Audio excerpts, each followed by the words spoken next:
Chief justice کی تقرری کے لیے اسپیکر نے پارلیمانی لیڈرز کو خطوط لکھ دیے۔ پارلیمانی کمیٹی کے لیے نون لیگ، پیپلز پارٹی، سنی اتحاد کونسل اور ایم کیو ایم سے نام طلب کر لیے۔ اسپیکر قومی assembly Ayaz Sadiq, chairman senate یوسف رضا گیلانی کو بھی خط، سینٹ سے بھی پارلیمانی کمیٹی کے لیے 4 نام مانگ لیے۔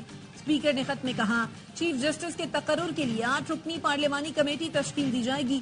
ایوان میں نمائندگی کے تناسب سے پارلیمانی رہنما نام بھیج دیں۔ پیپلز پارٹی نے قومی اسمبلی سے راجہ پرویز اشرف اور نوید قمر، سینٹ سے فاروق ایچ نائک کا نام دے دیا۔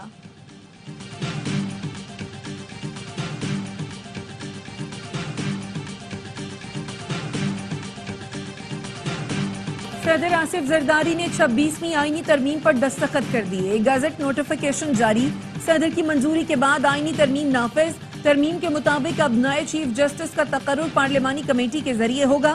حکومت کا چیف جسٹس کی تعیناتی کے لیے فوری طور پر پارلیمانی کمیٹی قائم کرنے کا فیصلہ۔ سینٹ اور قومی اسمبلی نے 26ویں آئینی ترمیم کی 2/3 اکثریت سے منظوری دی تھی۔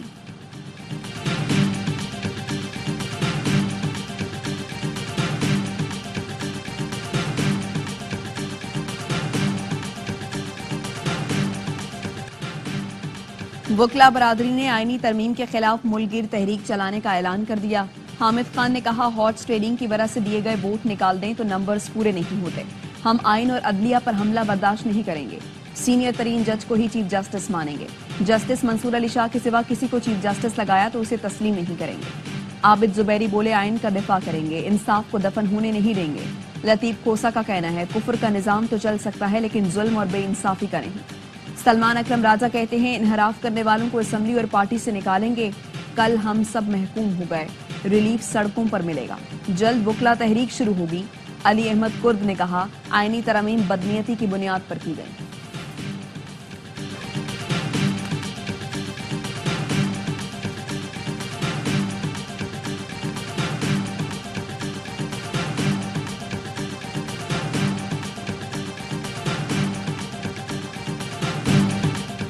آج سے ایک اور تحریک کی ابتدا ہوگی۔ حکومت کے دن مزید کم ہو جائیں گے۔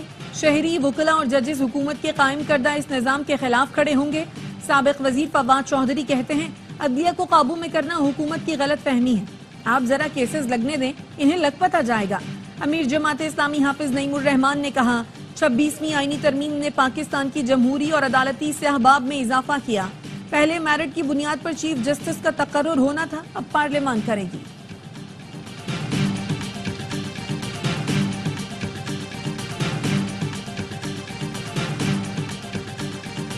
چیف جسٹس پاکستان کی تقرری خصوصی پارلیمانی کمیٹی کرے گی۔ آرٹیکل 175 میں ترمیم کے تحت سینئر ترین کے بجائے 3 سینئر ججوں میں سے کسی ایک کا انتخاب ہوگا۔ چیف جسٹس تقرر کمیٹی میں 8 MNAs اور 4 سینیٹر شامل ہوں گے۔ کمیٹی چیف جسٹس کی مدت پوری ہونے سے 14 روز پہلے نئے چیف جسٹس کا نام دے گی۔ مدت پوری ہونے سے 3 روز پہلے نئے چیف جسٹس کی تقرری کر دی جائے گی۔ سپریم کورٹ ججز تعیناتی کمیٹی میں حکومت اور اپوزیشن سے 2 سینیٹرز اور 2 MNAs ہوں گے۔ پارلیمنٹری کمیٹی جج کا نام وزیر اعظم کو بھیجے گی۔ وزیر اعظم صدر کو سمری بھیجیں گے۔ جوڈیشل کمیشن ہائی کورٹ ججز کی کارکردگی کا جائزہ لے سکے گا۔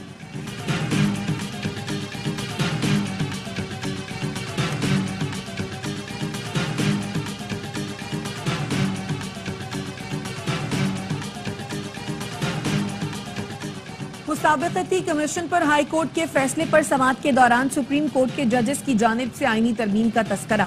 جسٹس منصور علی شاہ نے پوچھا کیا اب یہ کیس آئینی بینچ میں جائے گا یا ہم بھی سن سکتے ہیں؟ لگتا ہے یہ سوال ہر روز اٹھے گا کہ کیس عام بینچ سنے گا یا آئینی بینچ۔ بیرسٹر فاروق نسیم نے کہا سیاسی کیسز اب آئینی کیسز بن چکے ہیں۔ جسٹس عائشہ ملک نے ریمارکس دیے چلیں جی اب آپ جانیں اور آپ کی آئینی بینچ جانے، نئی ترمیم پڑھ لیں، آرٹیکل 199 والا کیس یہاں نہیں سن سکتے۔ جسٹس منصور علی شاہ نے ریمارکس دیے 3 ہفتے کے لیے کیس ملتوی کر رہے ہیں، صورتحال واضح ہو جائے گی، ویسے بھی ہمیں خود سمجھنے میں ذرا وقت لگے گا۔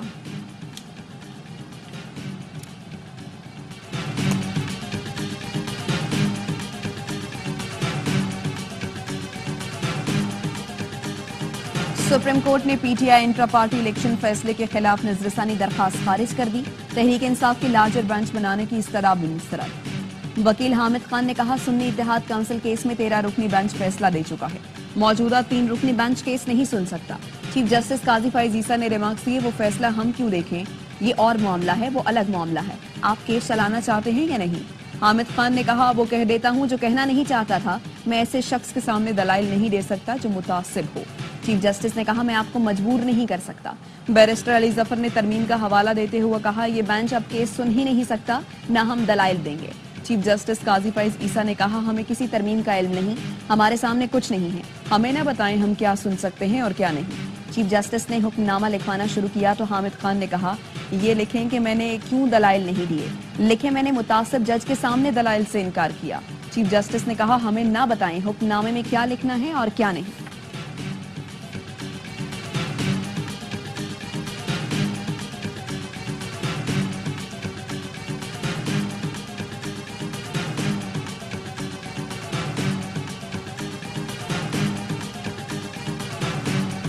میرے خلاف ترمیم کے حق میں ووٹ دینے کا جھوٹا اور بے بنیاد پروپیگنڈا کیا گیا۔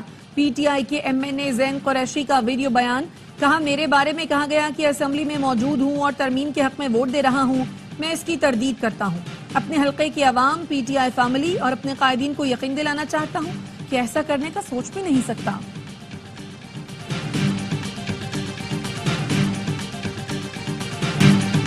26ویں آئینی ترمیم صرف ترمیم نہیں بلکہ قومی یکجہتی اور اتفاق رائے کی اعلیٰ مثال ہے۔ وزیر اعظم شہباز شریف کا قومی اسمبلی میں خطاب، بلاول بھٹو نے کہا اس پارلیمان اور آئین کے لیے کالا سانپ افتخار چودھری والی عدالت ہے۔ کالے سانپ نے ایک نہیں بلکہ کئی وزرائے اعظم کو فارغ کرایا۔ حکومتی بل میں نون لیگ کے سب سے کم، پیپلز پارٹی اور جے یو آئی کے زیادہ نکات ہیں۔ مولانا فضل الرحمان نے کہا ہم نے حکومت اور اپوزیشن کو تقسیم نہیں ہونے دیا، پہلے مسودے میں ایسی چیزیں تھیں جس سے ہم جمہوریت کا قتل کر رہے تھے۔ نواز شریف اور آصف زرداری پر ظلم ہوا تو ان کے شانہ بشانہ کھڑا ہوا۔ آج بانی پی ٹی آئی پر ہونے والی سختیوں کی مذمت کرتا ہوں۔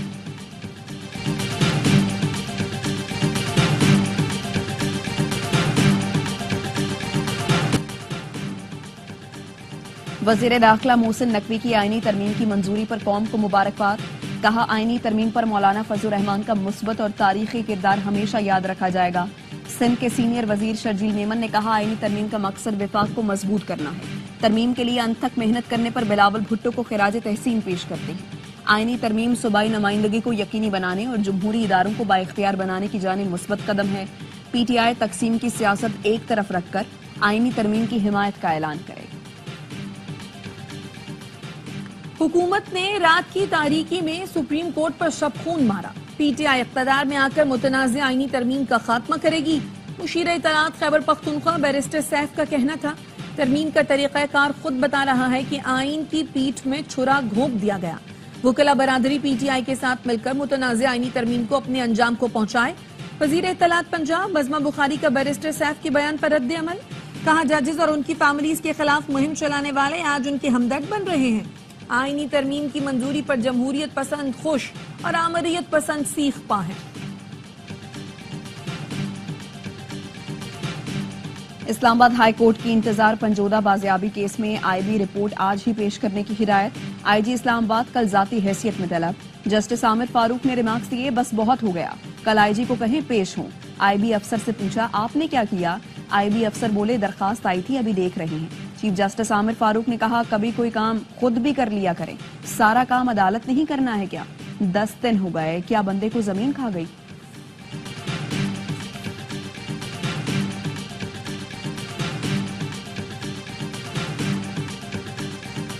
حکومت پنجاب نے اڈیالہ جیل میں قیدیوں سے ملاقاتوں پر پابندی میں تاحکم ثانی توسیع کر دی۔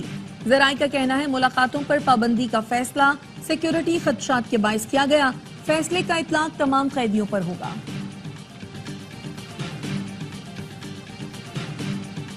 موسمیاتی تبدیلی پر قابو پانے کے لیے وفاقی حکومت کا آئی ایم ایف سے $2 ارب کا اضافی فنڈ لینے کا فیصلہ۔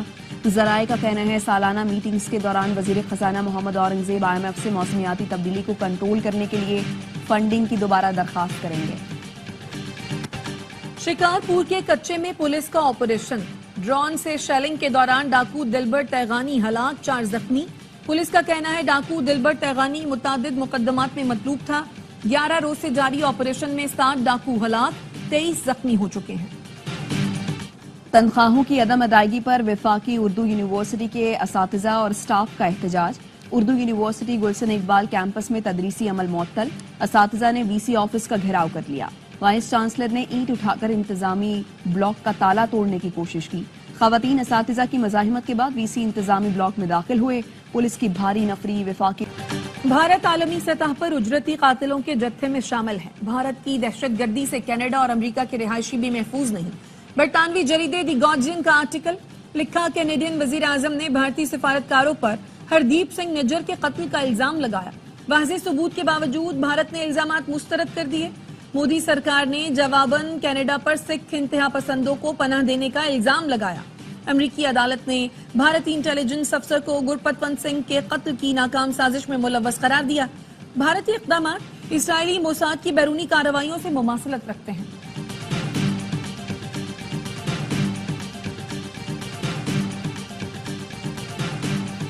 اسرائیلی فوج کی بیروت ایئرپورٹ کے قریب بمباری، اسرائیل کا حزب اللہ کے انٹیلیجنس ہیڈ کوارٹر پر حملے کا دعویٰ، مزید 12 شہری شہید، متعدد زخمی۔